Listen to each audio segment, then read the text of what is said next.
эки поколение сыяктуу болуп калды да. Анан ким экөөбүз бир поколение окшойбуз, анан калган кыздар мүчөлөрүбүз кийинкирээк поколение экен. Ошон үчүн бул жерде өзгөчө балдарда деле биз өзүбүз аял заты болгондон кийин биздеги физикалык өзгөрүүлөрдү карадык да. Анан ушул айтып келсек, эки поколениеде тең эле бизде физикалык өзгөрүү болгондо ата энебиз бизге эч кандай маалымат бербептир. Биз ошол маалымат жоктугунан аябай катуу стресс, ар кандай стресстер болуптур да. Анан ошон үчүн эмнегедир баягы курбуларыбызга, досторубуздан маалымат алып турубуз. Азыркыда интернет булактары жок. Гуглды басып коюп эле мынтсе эмне болот, ошону кантебиз деп чече албаптырбыз да. Ошолорду өзүбүз курактуулардан алып турубуз. Мисалы үчүн кээ бирөөлөрүбүздүн улуу эжелерибиз болсо, алар шаарга окууганы кетишкен, биз апаларыбыз менен эле калып, ошо апа мугалим болсо дагы ошол маалыматты бербептир бизге. Ушундай эле мен башыман өткөндөй эле нерсе, кошуна эжем бар. Ал да мугалим, эле картунун отличниги, анын да 3 кызы бар. Ошо кыздары келип мен менен сырдашып калганда, ошондой өзгөрүү болгондо мамам бизге айткан эмес дешкен да. Анан кийин эже экөө сүйлөшүп отуруп айтсам, анын бала кезинде дагы ошондой физикалык өзгөрүү болгондо аябай коркуп, мен эми өлүп калат экем деп ойлоптур да. Бул ошондо эмне жыйынтыкка келдик. Демек, биздин ата энелерибизде бул нерсе уят деп. Анан кыздары сураса, эмне себептен сиз бизге ошо маалыматты берген жок элеңиз десе, уялгам дептир да. Уялчумун депчи. Анан эгер биз эң жакын эле бизге эне да, эне маалымат бербесе биз кайдан алабыз? Анан ошентип курбуларыбызга кайрылган окшойбуз да. Ошол нерсени толук так маалымат жоктугунан ар кандай стресстерге кабылыптырбыз. Анан фанатизм болгон, жана айтып кетишпеди, кумир тутуп, ошону подражать эткенге аракет кылып, ошондой кылчу экенбиз. Анан сүйүү сезими дагы келип, анан кээ бирөө ответный, безответный дегендей.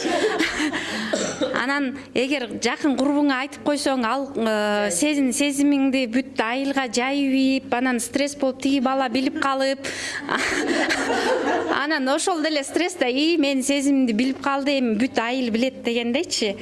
Анан баягы физикалык өзгөрүү жүрүп атканда кээ бирөөлөр мисалы үчүн өткөл куракта толуп кетет, же болбосо арыктайт, уже баягы неме appearance келбетиңе карап каласың да, мамиле жасачы, ошондон да комплекске кабылган учурлар көп болуптур. Биздин кезекте кирпик кошчу эмес, сурма жасачу эмес, естественный немебиз менен жүрчүбүз да, ошондуктан ошол комплекста жаралыптыр да.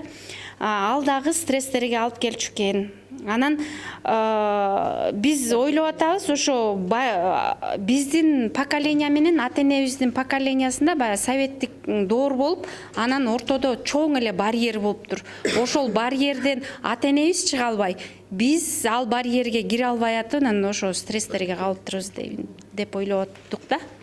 Кошумчалаңар болсо. Как ваши родители проявляли интерес деген, значит, биздин убакта ата энелерибиз деги эле көңүл бурбаган экен да. Уят деген система болуп, анан иштеш керек экен деп эле бизге көңүл бурулбай, биз баягы четте калып кеткен экенбиз да. Иш көбүрөөк болгон, анан бир жагынан уят деген, эже айткандай, уят деген система өтө көп болгон дагы, анан барьер өтө чоң болгон да, бизде как жанагы железный занавес дейли болуптур да. Азыр эми ал кезде мисалы үчүн совет доорунда мамлекет ар бир жараны үчүн кам көргөн деп ойлойм да. Мисалы үчүн мугалимдерге деле кандай бир льготалар болгон. Азыр биздин заманда мисалы үчүн биз өзүң иштесең жетесиң, эмгек кылсаң жетесиң, а биз үчүн мамлекет кам көрбөйт. Азыр биз көбүрөөк, бизде жоопкерчилик көбүрөөк болуш керек деп ойлойм да.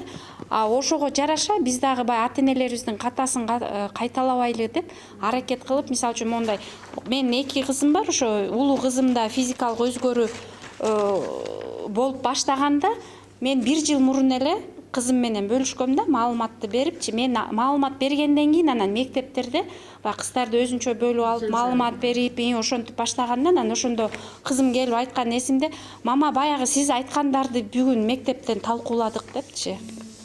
Ал кезде мектепте да талкууланган жүрчү эмес окшойт да. Азыр билбейм, мектеп биологиядан аттап кетчү. Аттап. Өзүңөр окуп алгыла деп.